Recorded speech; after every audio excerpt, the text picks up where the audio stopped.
Last week was our first playoff game, and my plaque psoriasis was so itchy under all my gear. Sometimes just thinking about scratching could take me out of the moment. And then my doctor told me I could get clearer skin with a pill called Otezla. Otezla apremilast is a prescription medicine used to treat adult patients with plaque psoriasis for whom phototherapy or systemic therapy is appropriate. Otezla can help you get clearer skin after just 4 months. Okay, ready for the next game.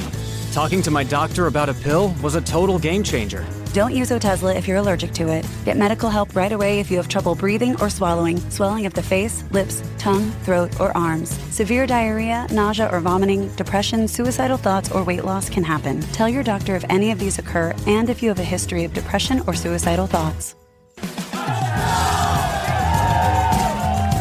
Live in the moment. Ask your doctor about Otezla. Call 1-844-4-OTEZLA or visit Otezla.com for prescribing info about cost, and more. This is the Roger Stone Show on 77 WABC. A man who's gone through hell, but he's kept going, and he's smart, and he's strong, and people love him. Not everybody, but people love him and respect him. Roger Stone. Now, here's Roger Stone. Welcome. This is Roger Stone.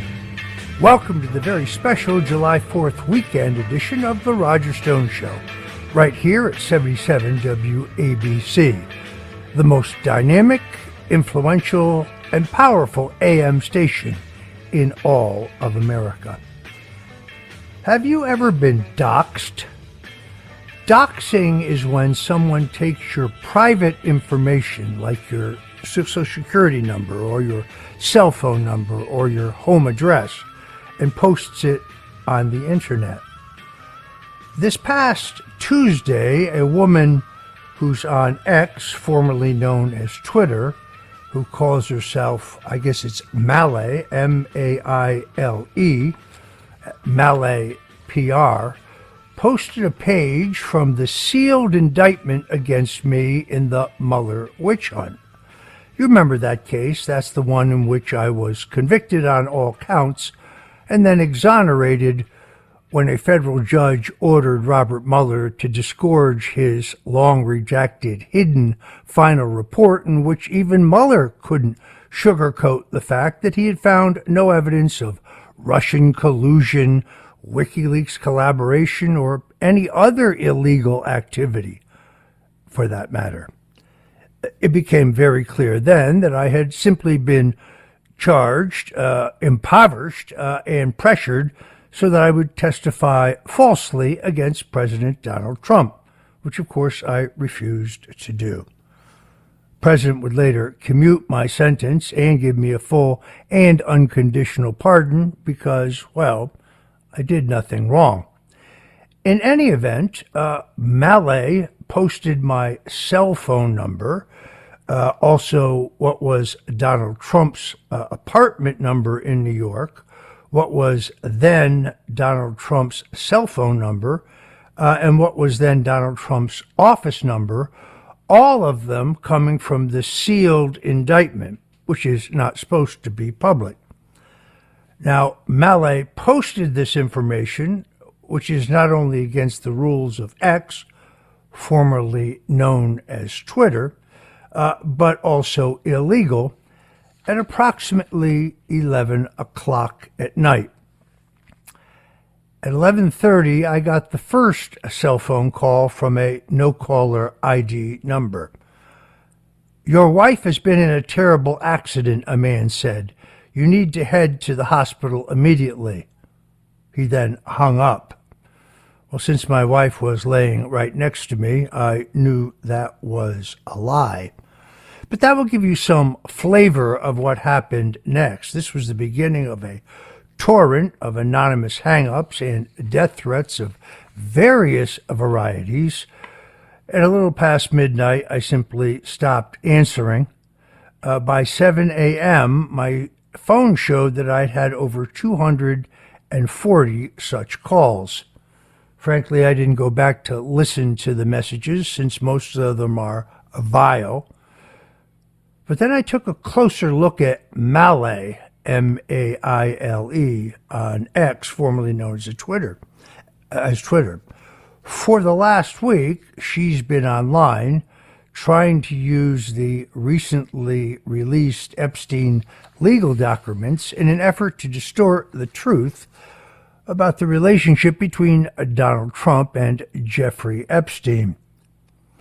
Now, I'm the first American author in the country to fully expose the Epstein story, building on the groundbreaking reporting of investigative reporter Nick Bryant, who I fully accredit in my book, The Clintons' War on Women. It was Bryant who first broke the story for the now defunct Gawker.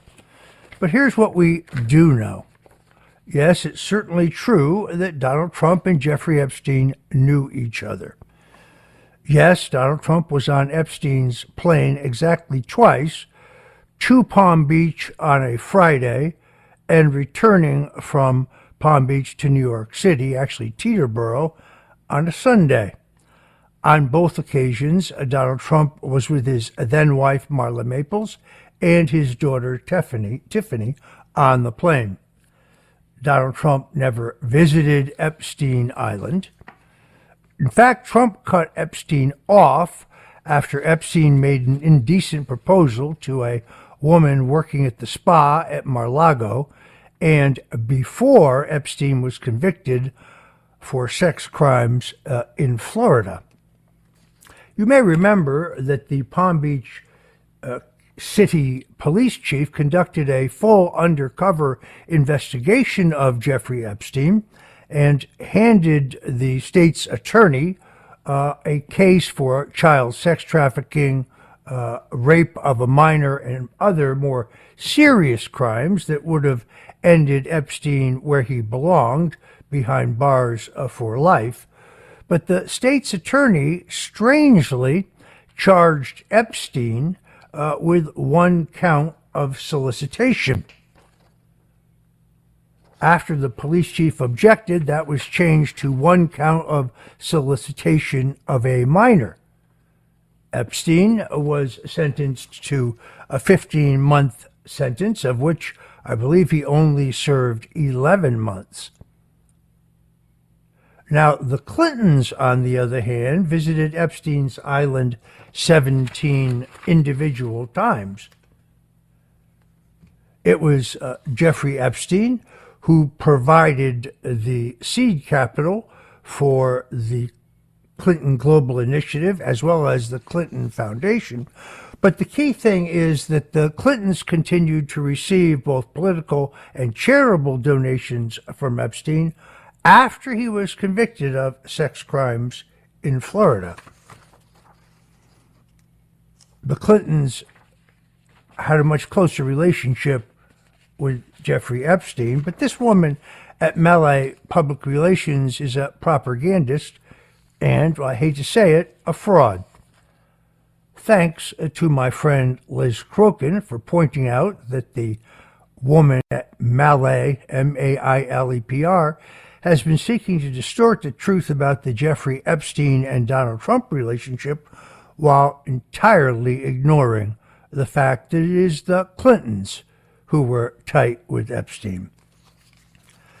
Well, after the debate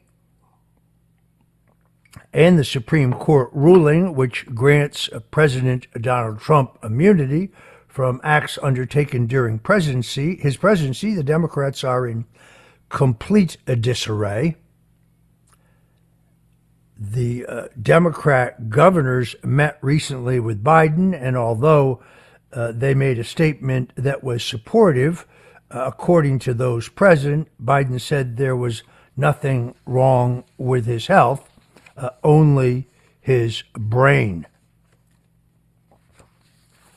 There is an extraordinary backstory going on in the Democratic Party, even as we speak. Joining us today to shed further light on the Democrats' dilemma will be former New Jersey U.S. Senator Robert Torricelli, a man who knows the inner workings of the Democratic Party intimately. He will fill us in on that. But suffice it to say that the sources that I trust in the Democratic Party tell me that entreaties to Michelle Obama, who I long have predicted would be the nominee of the Democratic Party, appear to have failed. See, I never said that she wanted to run or planned to run. I honestly believed that a runaway convention would nominate her as the single most important Democrat in the country. Turns out that the more likely nominee will be Kamala the Hyena Harris. Now, my sources tell me the meetings with the governors gave Biden some momentum, but the momentum is still against him. Large donors have really jumped ship. Nancy Pelosi's comments were very damaging. We're going to play those for you later when we interview Senator Torricelli. But Harris, surprisingly, has consolidated her position very quickly. And, you heard it here first, there are viable rumors that Kamala Harris will take Governor Josh Shapiro, the Pennsylvania governor, for the vice presidency, to try to alter the map. Now, initially, I thought it was unclear how the Democrats would deal with the issue of Joe Biden being locked on the ballot in Wisconsin and Nevada, where his name cannot be removed from the ballot. Very soon, Georgia will also lock in Biden's name. But then it occurred to me that electors to the Electoral College are not bound by law. This is the phenomenon known as the faithless elector.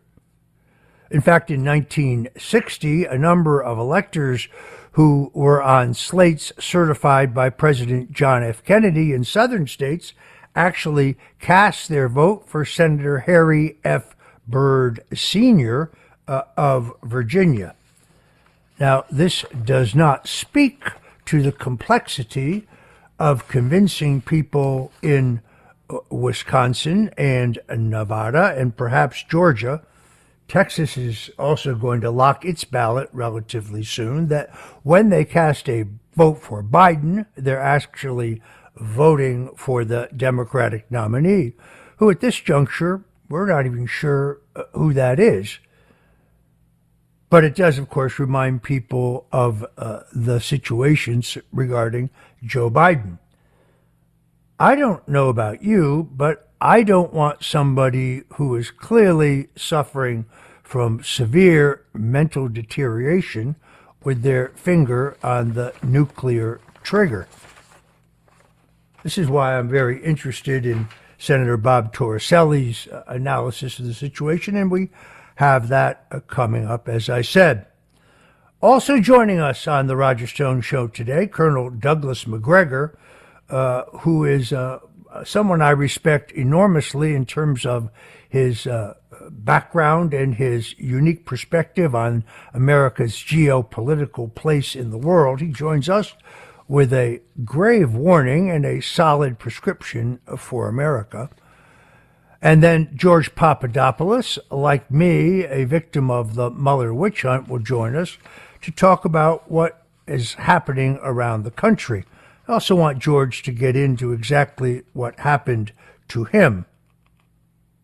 Now, on July 4th, President Donald Trump challenged Joe Biden to more debates. Once again, he said, anytime,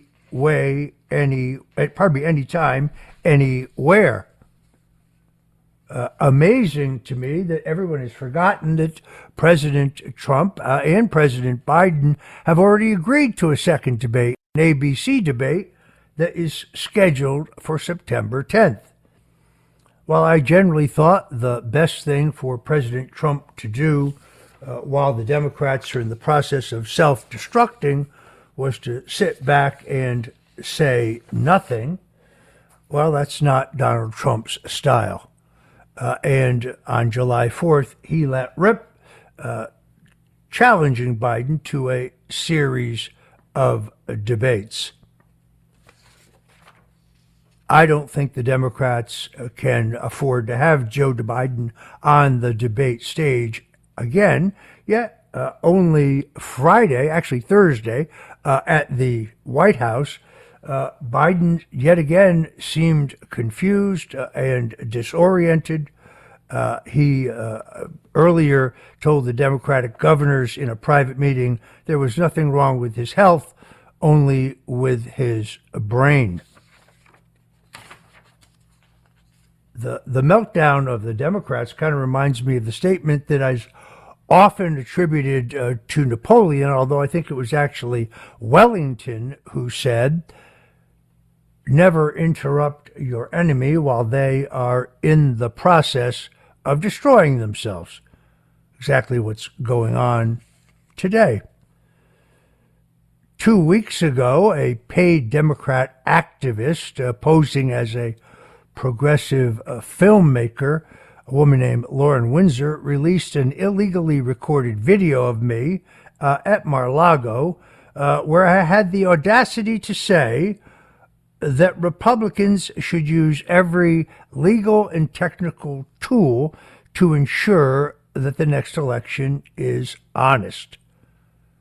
I also put forward a prediction based on my reading of the filings in the case that Judge Eileen Cannon of Florida will ultimately dismiss the sloppy and baseless so-called documents case against Donald Trump. I made this prediction completely based on my readings of the unredacted filings in that case. More aggravating is the fact that this surreptitious recording, in which Windsor and one of her co-conspirators pretended to be fangirls, this past week, Vanity Fair published a puff piece on Ms. Windsor in which she insisted that her recording of me was legal because it was recorded in a public place. Had it been a public place, that would be true, but under Florida law, both parties must be fully knowledgeable of a illicit or a secret recording or any recording. And in fact, the event at Mar-a-Lago was a ticketed event in which one needed Secret Service approval to attend. Her video against me, in which I said nothing wrong, but on which she is now profiteering by fundraising online, is also illegal because she posted it for profit, something very specifically spoken to in Florida law. I really am tired of this one Blackbird jumps off the phone wire, and they all do. Within minutes of Ms. Windsor posting this, the Daily Mail, the Rolling Stone, the Daily Beast, the Huffington Post, the rest of the fake news media were out with incredible headlines like Roger Stone reveals secret plan to steal the 2024 election. Folks, you can go to stonezone.com. There's a great story there I posted that's entitled Roger Stone Said Nothing Wrong. I posted the entire transcript. Decide for yourself. Anyway, you are tuned in to the Roger Stone Show here at 77 WABC. We've got a lot more for you. Don't touch that dial because we will be right back.